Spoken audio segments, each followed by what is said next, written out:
9 जून को प्रधानमंत्री नरेंद्र मोदी ने भारत के प्रधानमंत्री के रूप में अपने तीसरे कार्यकाल के लिए पदभार संभाल लिया। उनके अलावा केंद्रीय मंत्रिपरिषद के लिए भारतीय जनता पार्टी और उनके सहयोगी दलों के 71 लोगों को भी शपथ दिलाई गई। पिछले 2 कार्यकाल की तुलना में अगर देखा जाए तो नेशनल डेमोक्रेटिक अलायंस यानी कि एनडीए की सरकार की ये अब तक की सबसे बड़ी मंत्रिपरिषद है। हालांकि इस बार दोस्तों कुछ ऐसा हुआ है जो भारत के इतिहास में आज से पहले कभी नहीं हुआ।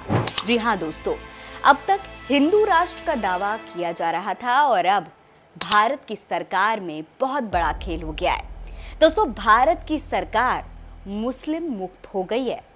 भारतीय इतिहास में ये पहली बार हुआ है कि केंद्रीय मंत्रिपरिषद के लिए एक भी मुस्लिम सांसद को शपथ नहीं दिलाई गई। दोस्तों, कई लोग इस पर सवाल उठा रहे हैं तो कुछ भाजपा समर्थकों का कहना है कि जब मुसलमानों ने भारतीय जनता पार्टी को वोट ही नहीं दिया तो फिर मंत्री पद किस हक से मांगा जा रहा है। लेकिन अगर इस लिहाज से देखा जाए तो अयोध्या में तो हिंदुओं ने ही भारतीय जनता पार्टी को नकार दिया। राम मंदिर बनने के बाद भी अयोध्या वासियों के मन में भाजपा जगह नहीं बना पाई।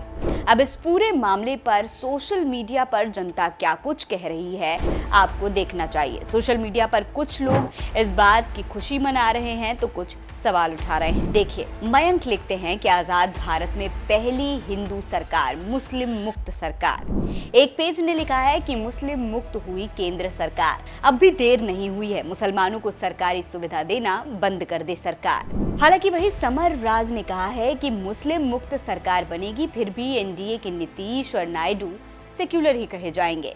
मुसलमानों को कम टिकट मिलेगा, कई राज्यों में बहिष्कार किया जाएगा, फिर भी इंडिया के सभी दल सेक्युलर कहे जाएंगे। मुसलमानों की वैल्यू बस इतनी रह गई है कि पोलराइज्ड वोटिंग में बस परसेंटेज की तरह गिने जाएं। हालांकि दोस्तों, दूसरी तरफ विपक्षी पार्टियों का कहना है कि देश में मुसलमानों की घटती राजनीतिक भागीदारी का ये चलन जो है वो चिंताजनक है। दूसरी तरफ भारतीय जनता पार्टी ऐसे दावों को खारिज करती है।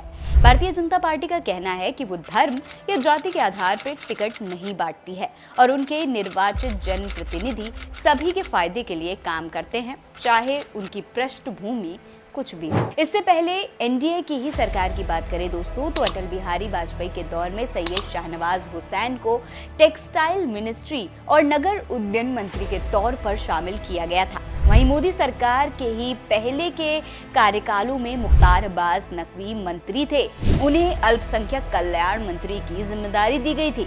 फिर उन्होंने 2022 में इस्तीफा दे दिया था और स्मृति ईरानी को ये जिम्मेदारी दे दी गई थी। लेकिन इस बार किसी भी मुस्लिम नेता को मंत्रिपरिषद में शामिल नहीं किया गया है, जो कि चर्चा का विषय है।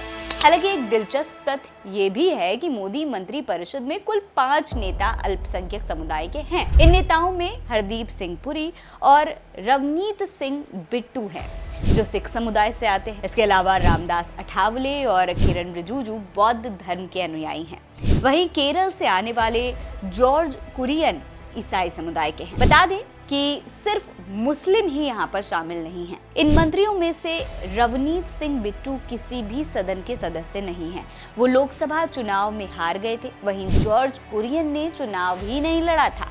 माना जा रहा है कि पार्टी अब उन्हें राज्यसभा के रास्ते संसद भेजना चाहती है। वो केरल में भाजपा के महासचिव भी हैं। आमतौर पर दोस्तों कोई न कोई मुस्लिम समुदाय का नेता मंत्री बन ही जाता है। ऐसे में इस बार के मंत्रिपरिषद पर सवाल उठाए जाना लाजमी है। यही नहीं, उमर अब्दुल्ला ने तो तुरंत ही कहा था कि ये मुस्लिम मुक्त एनडीए सरकार है। 3 मई को कांग्रेस सांसद शशि थरूर ने कहा था कि हाल के सालों में मुसलमानों का अनुभव अच्छा नहीं रहा है।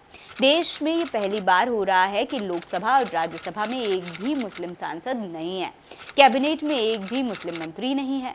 बीजेपी ने जो किया वो गलत है। इसके बाद उन्होंने ये भी कहा कि कांग्रेस की पिछली सरकारों में देश की आबादी के अलग अलग तबकों को अधिक प्रतिनिधित्व दिया गया है। हालांकि भारतीय जनता पार्टी ने बार बार जीतने की क्षमता का हवाला देते हुए कहा है कि उम्मीदवारों को टिकट देने में इसी फैक्टर का ख्याल रखा जाता है। दोस्तों, भारतीय जनता पार्टी इस बात से साफ इनकार करती है कि वो मुसलमानों को टिकट नहीं देना चाहती है। इसके अलावा साल 2022 में अमित शाह ने एक भाषण में इन आरोपों को ये कहते हुए खारिज किया कि उनके यहाँ टिकट दिए जाने का आधार उम्मीदवार के चुनाव जीतने की क्षमता है। दरअसल वो राज्य विधानसभाओं, खासकर उत्तर प्रदेश में एक भी मुस्लिम उम्मीदवार उम्मीदवार को टिकट नहीं दिए जाने के सवाल पर अपनी पार्टी का पक्ष रख रहे थे। यूपी में 4 करोड़ मुसलमान रहते हैं।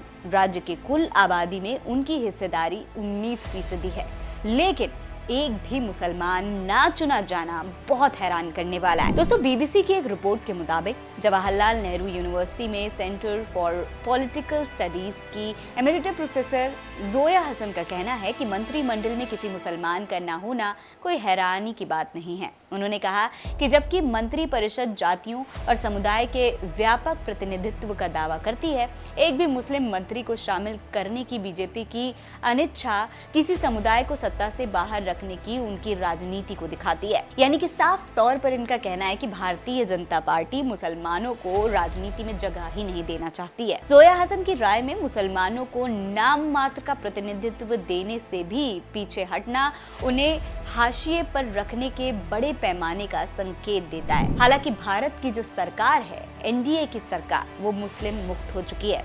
इस पर आप क्या सोचते हैं? अपनी राय हमें कमेंट सेक्शन में लिखकर जरूर बताएं। ये खबर आप खबरदार पर देख रहे हैं, इसीलिए चैनल को सब्सक्राइब जरूर कर दीजिएगा ताकि इसी तरीके की हर खबर आपको मिलती रहे। नमस्कार।